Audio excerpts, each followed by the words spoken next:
Hello mga idol, Kuya Red here, no? And welcome na naman po sa isa na namang kwentong nakakatindig balahibo at punong-puno ng kababalagan. So mga idol, nakita nyo naman yung drone footage natin. Ito pong imbestigahan natin today is grabe daw po yung pagpaparamdam dito sa Kala-Kala, Makasandig, Cagayan de Oro.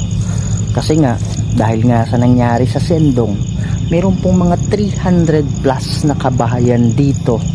Bago nangyari yun, naubos lahat ng bahay. Pero meron pong nag-survive. Ito po yung bahay na yan. Kaya lang hindi tayo magpo-focus. Ito, napakalaking pasalamat talaga mga idol. Kasi dahil sa bahay na to, ang dami pong nasalba. Pero marami din po talagang nasawi o namatay dito. Kaya nga natatakot yung mga tao na pumunta dito kasi maraming nagpapakita, may mga umiiyak, meron na humahagulgol talaga, tapos tinatawag daw yung pangalan ng mga pamilya nila. So yun po ang sabi-sabi dito. So ang dahilan bakit tayo nandito, iikutin natin, titingnan natin kung mayroong magpapakita. Sana meron. Tapos gagamit din tayo ng mga instrumento, gagamit din tayo ng electromagnetic field meter, yung EMF. Kasi sabi nga nila, yung kaluluwa may daladalang energy yun, may nabubuong electromagnetic field.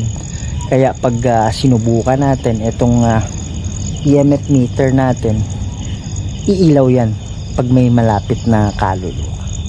So, gaya nga ng sinabi nung interview natin si tatay, sabi niya meron dong madalas na nagpapakita na nakaputi.